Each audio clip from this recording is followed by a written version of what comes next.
आज की इस वीडियो में हम पढ़ेंगे cost and the willingness to cell.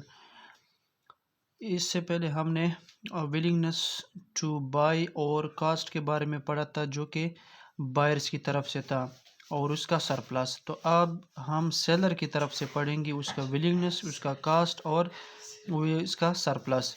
तो सबसे पहले कास्ट क्या है? The value of everything a seller must give up to produce a good. अब सेलर जो है एक गुड को प्रोड्यूस करना चाहता है, तो उसके लिए वो जो गिव अप कर देता है, ठीक है, चाहे वो टाइम हो, मनी हो, जो भी हो, उसके लिए गिव अप करता है एक गुड को प्रोड्यूस करने के लिए, तो वो उसका क्या है?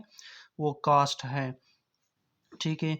विलिंगनेस टू सेल क्या है? The lowest amount of money a supplier willing to accept for a product. अब एक सेलर है, वो एक प्रोडक्ट बेच रहा है किसी मार्केट में, ठीक है। तो अब उस प्रोडक्ट के अगेंस्ट जो भी कास्ट वो विलिंगली एक्सेप्ट करता हो, ठीक है, एक कीमत होती है वो एक्सेप्ट करता हो लोवेस्ट, तो वो इसका विलिंगनेस टू सेल होता है किसी भी सप्लायर का। नीचे हमारे पास 4 पॉसिबल सेलर्स है, ठीक है। या तो वो प्रोडक्ट सेल कर रहा होता है या सर्विस सेल कर रहा होता है। फॉर एग्जांपल सर्विस है, ये सेल कर रहा है, जेक है, पोगबा है और सेम है, पॉल है, ठीक है। तो अब जेक का जो सर्विस जो मिनिमम वो एक्सेप्ट करता है वो $900 है उसकी सर्विस की। पोगबा का कितना है? $800 है। इस तरह सेम और पॉल 600 और 500 है।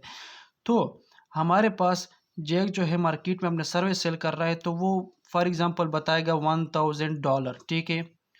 तो अब कोई आएगा इसके साथ, वो कंसेशन वगैरह करके वो अगर 950 पे ले आता है, तो जो 50 पे अगर वो डन हो जाता है, तो इसका 50 जो है वो सरप्लस में आ जाता है, ठीक है। लेकिन अगर वो 950 भी एग्री नहीं होता, जो बायर आ जाता है, ठीक है, तो सेलर का भी अपना लिमिट होता है और वो 900 तक ही एक्सेप्ट करेगा, जो इसका मिनिमम कास्ट है। इससे नीचे सेलर कभी भी नहीं आएगा, ठीक है। तो इसको क्या कहते हैं? कास्ट या willingness to sell of the seller. Thank you.